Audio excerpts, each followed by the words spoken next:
دوبله شده در استودیو جیم. دارم میام پیشت.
خوش اومدی. ممنونم عزیزم.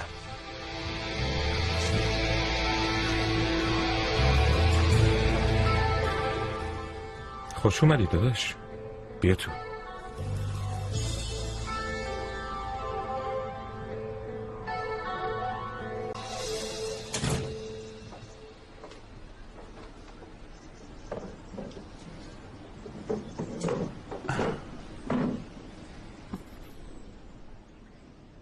دمیر بهت زنگ زد؟ نه نزد. فکر نمی کنم زنگ بزنه. امروز یکم زیادی بهش فشار آوردم و فکر نمی کنم الان بخواد با کسی حرف بزنه. فردا حرف میزنیم. باشه. وقتی دمیر خان در حین تعمیر غرور خدشه‌دار شدهشون بودن، من برای مشکل جریمه یه راه حل پیدا کردم. چی تو ذهنت داری؟ یادته اون روز پیش دمیر گفتم به آلارا زنگ زدم؟ اونو همون موقع سر هم کردی یا برای ساکت کردن من از قبل این نقشه رو کشیدی؟ میخواستی به دمیر بگی که ییلدیرمو تهدید کردی؟ همینطوری یهویی. درسته، اما اونم تو این شرکت سهم داره. حقشه بدونه. درسته، حق داره بدونه، اما فایده ای نداره. ایلول، الان نباید بین خودمون درگیری به وجود بیاریم. عصبانیت و درسای اخلاق دمیر بمونه واسه بعد. میخوای چی کار کنی؟ البته که به آلارا زنگ میزنم. خیلی عجیبه که تا اون وقتی که این دروغو سر هم نکرده بودم بهش فکر نکردم. یعنی با توجه به واکنش دمیر کمک گرفتن از آلارا مثل اینه بیفتی تو دریا و از مال دریایی کمک بگیری. تو اون دختر رو نمیشناسی، اما بهترین تعریفی که میتونستی در مورد آلارا کنی همین بود. خب پس اون چطوری میخواد کمکمون کنه؟ چون که چاره دیگه ای نداریم. وقتی اوضاع اینطوری باشه باید ریسک بزرگ کرد. شاید هم مثل یه ساعت خراب بعضی وقتا زمان رو درست نشون بده. نمیشه؟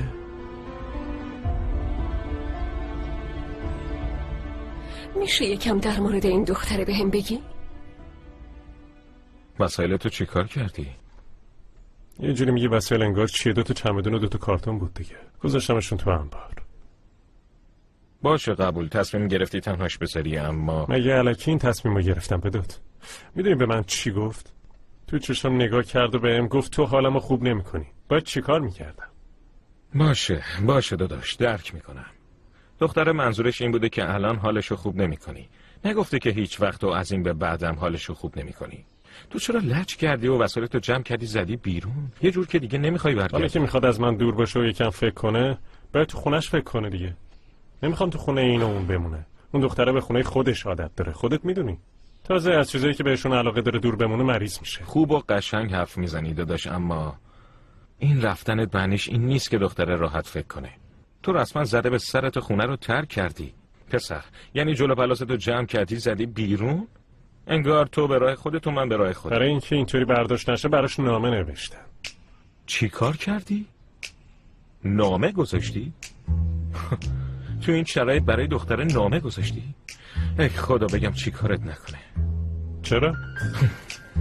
داداش خوشگلم، تو وقتی نامه می نویسی مثل شاعرای رنج کشیده می نویسی، اونم به جای اینکه خیال دختره رو راحت کنی.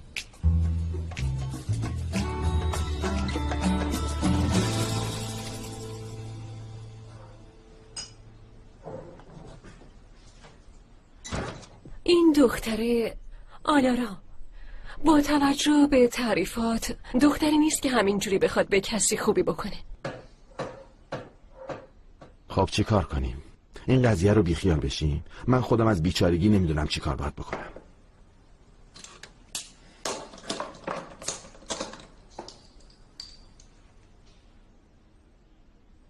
به چی فکر میکنی؟ بی خودی یه کار خوب نمیکنه، اما اگه پای یه چیز خوب وسط باشه شاید بتونیم به تفاهم برسیم. چیه؟ چیزی که خیلی دوست داره؟ یعنی میگی همه چی داره؟ من که همچین چیزی نگفتم. در ضمن چون اون به اون چیزی که دوست داشت نرسید ما الان تو این وضعیتیم. دمیر میدونم که اونو نمیتونیم بهش بدیم. ببینم دوقلوی چیزی نداره؟ مثلا داداش. نه متاسفانه. فقط یه دونه دمیر ارندیل وجود داره. عجب. اون چی داره که همتون اینقدر طرفدارشین؟ موضوع رو عوض کردی براک؟ باشه. خب پس چطوری میتونیم با آلارا به تفاهم برسیم؟ بیا به اون فکر کنیم.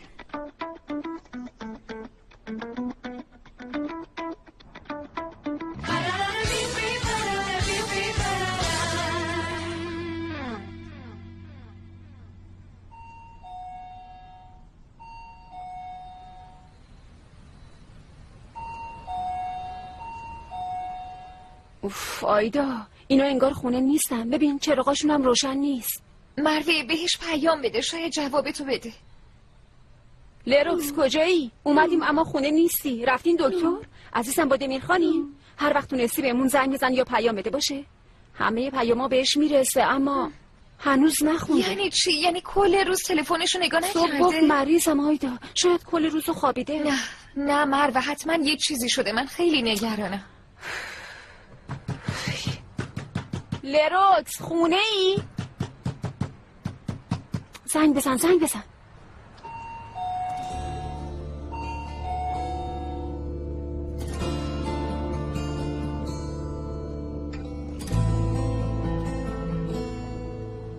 ای خدا.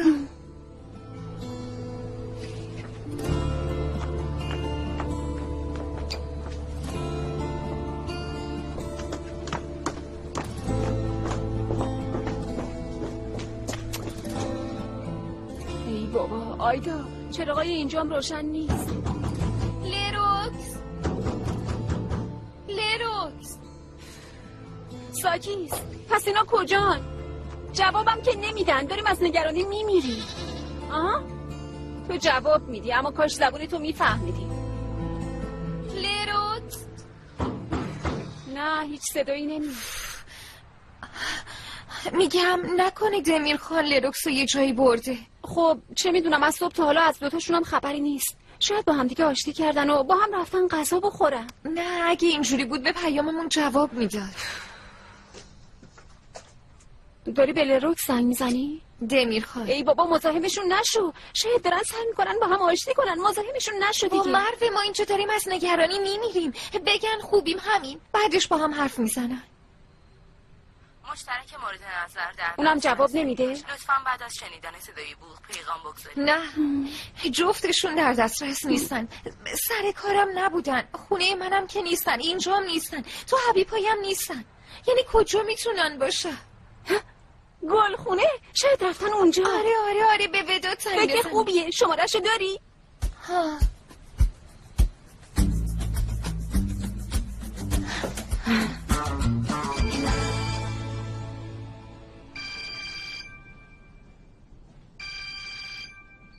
وداد، ابراهیم داره زنگ میزنه. خب شنیده چی کار کردی؟ میخواد بیاد حساب تو برسه. وای خندیدم. جواب بده زود باش. شب بخیر جوون. داداش وداد ببخشید نصف شب این مزاحمت شدم. این چه حرفیه پسر؟ چی شده؟ دختران نمیتونن لروکس رو پیدا کنن. گفتم شاید با دمیر اومده باشه گلخونه. دمیر پیش منه اما ما گلخونه نیستیم. اما لروکس انگار خونه بوده. بگو به اونجا یه نگاهی بندازن. چی شده ابراهیم؟ داداش مروه اینا الان دم در خونه شما در زدن اما کسی در باز نکرده. میپرسن لروکس کجا میتونه رفته باشه. فهمیدم. باشه نگران نباشین، من بهش میگم که دنبالش میگردم. ممنون داداش. راستی شما حالتون خوبه دیگه؟ خوبیم مشکلی نیست. وداد میخواد باهات حرف بزنه، تلفن میدم بهش. 1-2 ساعت دیگه برمیگردم. عجبا، به جای اینکه مثل آدم بری با دختر حرف بزنی براش نامه نوشتی. الو ابراهیم اونجایی؟ دمیر الان رفت بیرون. بقیه‌اش لازم نیست. ممنون، شب بخیر.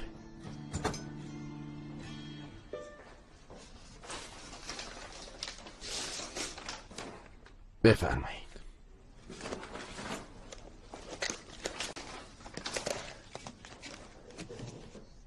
این دختره آلارا با اینکه میدونست دمیر دوست دختر داره اما بازم دنبالش بود. آره اون زمانا با هم نبودن. دمیر اصلا از آلارا فاصله نگرفت. هرچی بیشتر بهش نزدیک شد دمیرم هیچ اعتراضی نکرد. دمیر به کسی بی‌ادبی نمی‌کنه. منتظر میمونه که آدم‌ها خودشون بفهمن. وقتی رفته بودن پاریس برای کنفرانس، شب رفته بودن بیرون خوشگذرونی. آلارا خیلی امیدوار شده بود. بعدش یهو کار تموم شد و دمیر رفت. وقتی هم که دید داره به لروکس نزدیک میشه، چی شد؟ لروکس و دمیر الان جدا شدن، یعنی رابطهشون خرابه و اگه آلارا بشنوه و فکر کنه امیدی هست، چی کار میکنه؟ دوباره امیدوار میشه و میخواد که دمیر رو نجات بده، یا با باباش حرف میزنه میگه بی خیال جریمه بشه تا ما ورشکسته نشیم؟ ها؟ چرا که نه؟ آلارا روی باباش خیلی تاثیر داره. این چیزی که میگی از هر جهتی بهش نگاه کنی حال به هم زنه. اینجوری به نظر میرسه. آره بگذاریم، بهتره ما غذامونو بخوریم. شاید با شکم پر راه بهتری به نظرمون برسه.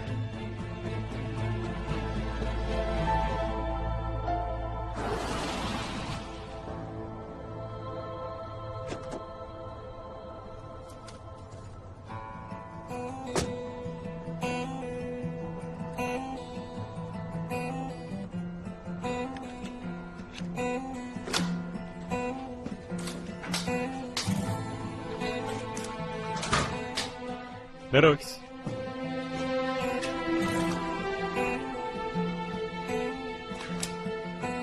لروکس،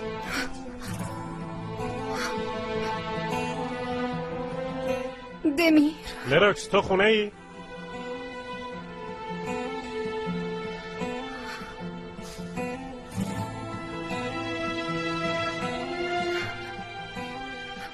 دارم میام.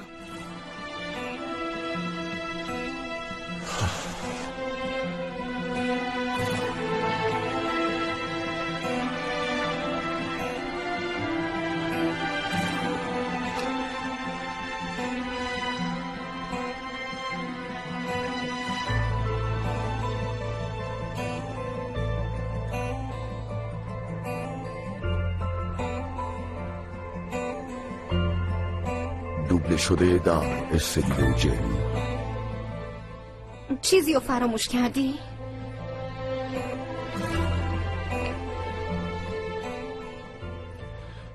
آیدا و مربه اومدن.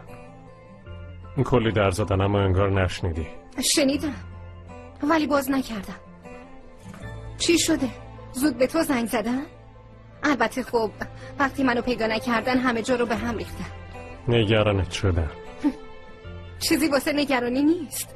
من فقط خواستم یکم استراحت کنم. شرمنده که طورم تا اینجا کشوندمت.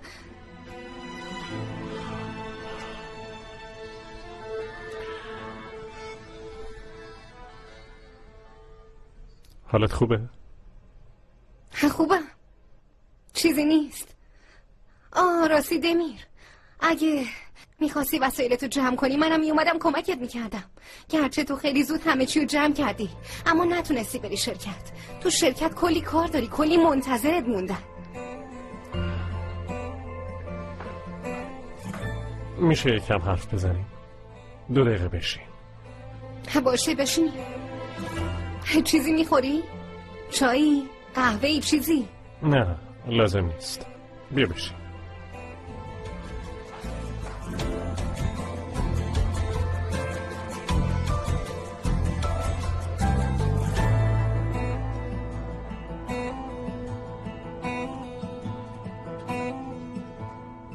در مورد چی میخوای حرف بزنی؟ من رفتم پیش بدات. یه مدت اونجا میمونم. خود دانی هر جایی که دوست داری میتونی بری، هر جایی هم که خواستی میتونی بمونی. به خودت ربط داره. ببین دارم میبینم که ناراحت شدی اما این پایان نیست، یه شروعه. میخوام همه چی از صفر با تو شروع کنم، مثل 2 آدم که تازه با هم آشنا شدن. چرا اینا رو داری به من میگی؟ من خواستم ازت دور باشم و از همم دور شدیم، یعنی مشکلی نیست. باشه هر وقت خواستی میتونی بهم زنگ بزنی. اگه چیزی لازم داشتی، اگه دلت تنگ شد، اگه خواستی حرف بزنی، اگه خواستی دعوا کنی، اگه حوصلت سر رفت، من زود میام. تا اونجایی که از نامت فهمیدم باید زخمامو خودم مرهم کنم دمیر. و اگه به تو همش زنگ بزنم نمیتونم این کارو بکنم، نه؟ لروکس، این نامه برای این بود که تو نشکنی. اون نامه رو نوشتم که وقتی اتاق خالی میبینی ناراحت نشی. خیلی ممنونم. چیز دیگه هم هست؟ به خاطر امروز صبح ازت نظرت میخوام. عکس العمل بی جی بود، به تو ربطی نداشت. میدونم سر کار یه سری مشکلات داری. ایلول زنگ زد و به هم گفت. امیدوارم به زودی حلشون کنی. حل میکنم. در ضمن خواستم اینو بدم به تو. این چیه؟ سهم خونه رو میدم به تو. اگه امضا کنی کل خونه مال تو میشه.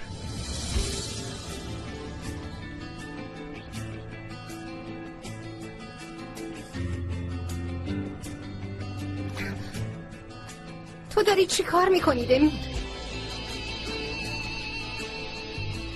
کار درست رو انجام میدم. این خونه دیگه مال توه، گرچه همیشه همینطور. دمیر زود از این خونه برو. دمیر سریع این خونه رو همین الان ترک کن. لروکس واسه چی الکی عصبانی شدی؟ دمیر خودم رو به زور نگه داشتم. به خدا یه چیزی میشه. واقعا دیگه نمیتونم خودم رو نگه دارم. دمیر از این خونه برو، فهمیدی؟ زود باش از این خونه برو. باشه نگه ندارو، بگو. دمیر تو دیوونه شدی نه؟ ها؟ نقشت این بود داره؟ دل دختره رو بشکنم و کلن خونه رو بهش بدم تا شاید فراموش کنه. نه لروکس اینجوری نیست. من خواستم فقط یکم استراحت کنم. یکم ازت زمان خواستم که از من دور بمونی. اما تو چی کار کردی؟ همه چی تو جمع کردی و رفتی. این یعنی چی؟ میخوای اذیتم کنی؟ میخوای مجازاتم کنی؟ ببین خواهش میکنم آروم باش. داری اشتباه میکنی. اینجوری میخوای از من جدا بشی؟ برام نامه بذاری؟ سهم تو از خونه به من بدی؟ این خونه تسلی جداییمونه دمیر. لروکس این چه ربطی داره؟ ما که جدا نشدیم. اگه جدا نشدیم پس این چرت و پرتا چیه ها؟ من نمیخوام تو بهم چیزی ببخشی. من سهمتم نمیخوام. من یکم زمان میخوام، یکم درک میخوام. همین. من یکم عقل و منطق میخوام. یعنی اینقدر سخته؟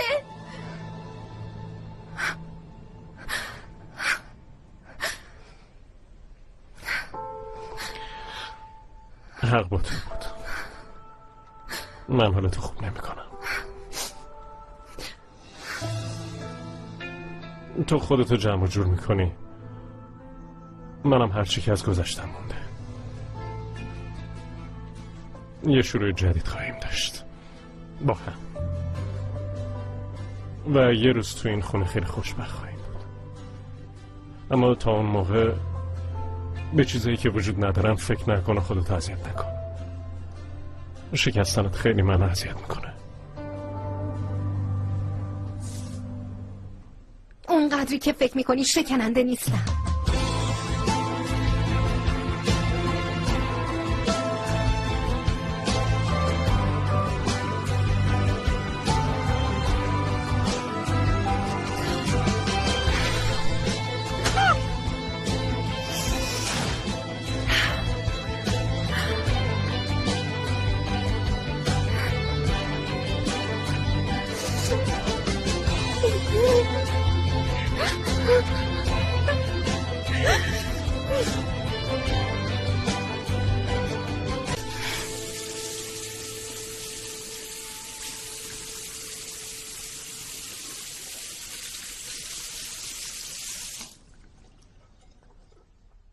خب چی شد؟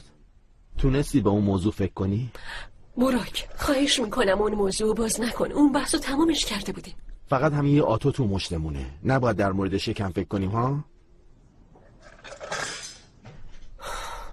یعنی میگی که دست بذاریم رو نقطه ضعف آلارا و اونم فکر کنه که یه شانس دیگه با دمیر داره و بره پیش باباش و بگه بیخیال جریمه بشه؟ آره؟ بعدش چی؟ بازم همه کاسه کوزه ها سر دمیر میشکنه. اینطوری رابطش با لروکس بیشتر خراب میشه. چیزی که نمیتونم اجازه بدم اتفاق بیفته همینه. در ضمن براک نباید با احساسات مردم بازی کرد. باشه ایلول، عصبانی نشو. دیگه اصلا بهش فکر نمی کنم، به یه چیز دیگه فکر میکنم. راستش من وقتی تنهام خوب فکر میکنم.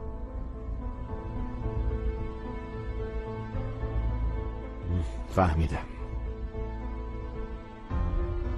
بابت غذا هم ممنونم. فردا میبینمت.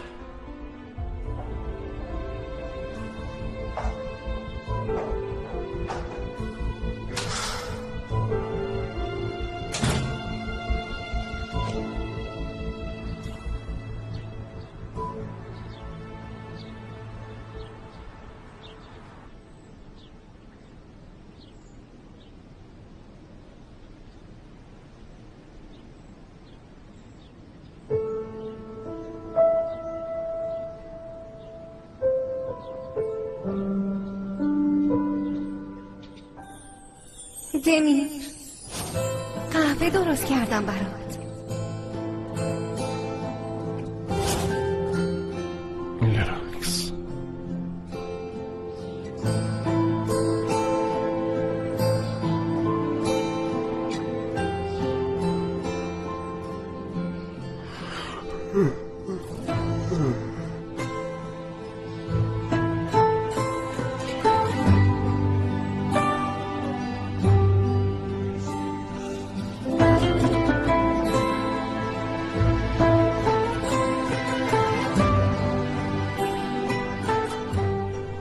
حلش میکنن، همه چی رو حل میکنن.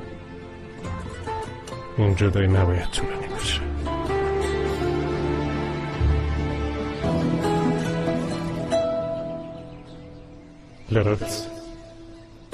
لروکس زود باش بیدار شد. دمیر،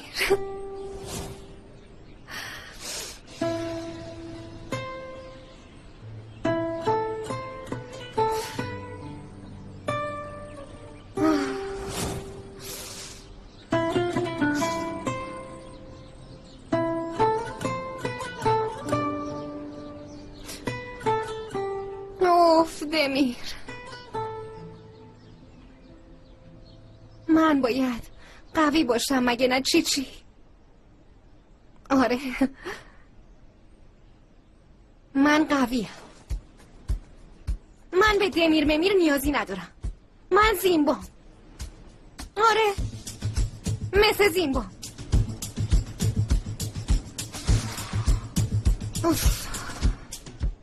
دمیر،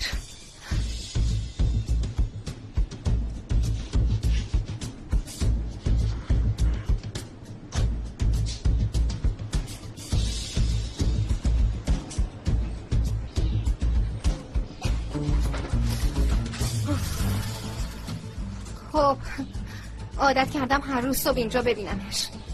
هم بیخیال، به اینم عادت میکنم.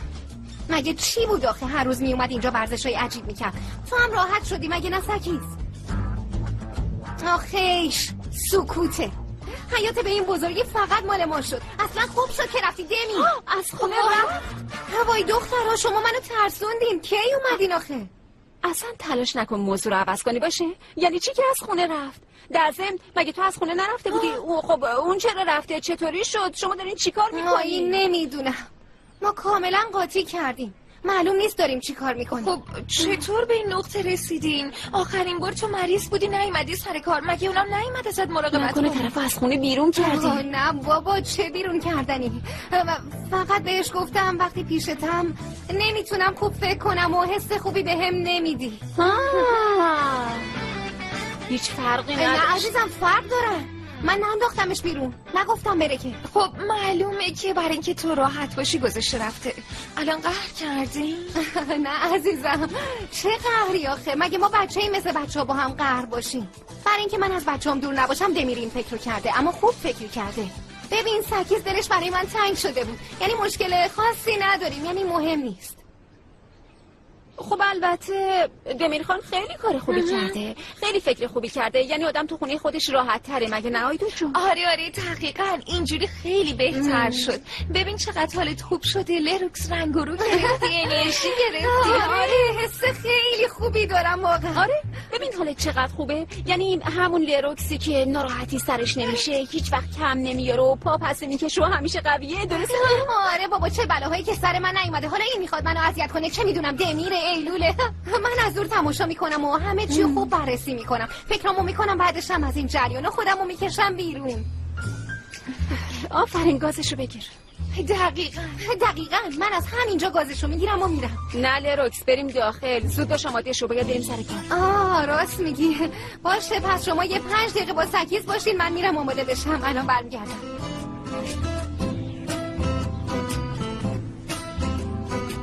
مرد تو چرا اینقدر بهش جو دادی؟ به خودت هم اینا رو میگی عزیزم؟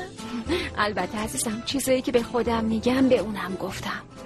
مایی مگه نه ساکیز خانم؟ شما هم همچین مشکلاتی داری؟ چی کار میکنی؟ غذا تو خوردی خوشگله؟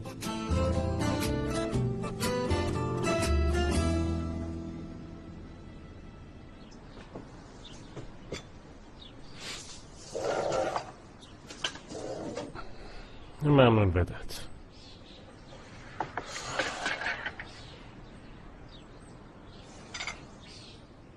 دیشب چی شد؟ ها؟ نصف شب هنوز برنگشته بودی؟ فکر کردم اونجا موندی. نه فقط رفتم باهاش حرف زدم، بهش توضیح دادم، بعدش هم اومدم بیرون، یکم تو ساحل نشستم. نتیجه؟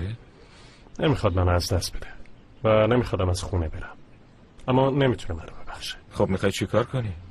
راستش کاری نمیشه کرد، باید منتظر بمونم تا خود شرایطو ببینه و یکم فکر کنه، اینکه دلتنگ من بشه. منظورت اینه که اینقدر دلش برات تنگ بشه که همه چی رو فراموش بکنه. خوبه؟ انتظار ندارم که فراموش کنه بدت، یعنی فقط میخوام چیزای مهم رابطمون رو بدونه و امیدوارم وقتی دلتنگ میشه اینا رو یادش بیاد. خب کی قراره دلش تنگ بشه؟ خب آخه هر روز سر کار همدیگه رو میبینیم. قرار عشقش که خونه رو ترک کرده با نامزد سابقش که اونو ترک کرده رو هر روز ببینه. اما اگه اینجوری بشه معلوم نیست که دلتنگیش زورش بیشتره یا عصبانیتش. باید منتظر باشیم و ببینیم. راستش یکم به خاطر خودم خواستم که جدا باشیم. تو شرکت مشکلات بزرگی داریم، نمیتونم دوتا مشکل رو یه جا با هم اداره کنم. اون وقت مشکل شرکت روی رابطمون تاثیر میذاره. برای همین بهتره یه مدت از هم دیگه دور بمونیم. امیدوارم همونطور که انتظارشو داری. ببینیم. امیدوارم. دوبله شده در استودیو جن. باشه عزیزم باشه، اما تو هم بازم مثل همیشه سعی کن بخندی و خوشحال باشی. باشه من همیشه خوشحالم، خودتون که میدونین دیگه. جریمه شرکت کافی نبوده، حالا داره اعتبارمون خراب میکنه و مشتریامونو میپرونه. بعد فوراً یه راه چاره براش پیدا کنم. حتی وقتی میخوای یه نقشه برای نجات شرکت بکشی بازم یه راهی انتخاب میکنی که به اون آسیب برسونی. هرچی هم که باشه بازم طرف دمیر رو میگیری. نیستیم، اما خاله آسمون و عمو سمی دومین خانواده من محسوب میشن. واقعا؟ چه خوب؟ آها فهمیدم شما آردر میگین. خیلی نشده که اومده، اما انگار از دوستای قدیمی لروکس جونه. وای وقتی لروکس دید انقدر خوشحال شد که نگو. اما هیچ کس به واقعیت ها اهمیت نمیده، مهم اینه که چطور به نظر میاد. خب از کجا این دروغای مربوط به سوء استفاده من از آلارا رو شنیده؟ میخوای تو هم بیا با هم بریم جشنواره؟ باشه منم میام. ببین بعد از کار تو خونه میبینمت، با هم غذا میخوریم، بعدش میریم فیلم میبینیم. قبوله. باشه. لروکس خانم، اگه بیرون از محیط کار کنارش نباشی احساس تنهایی میکنی. به خاطر توصیهات ممنونم ایلول، اما به نظرم اینا رو برای رابطه های خودت نگه دار.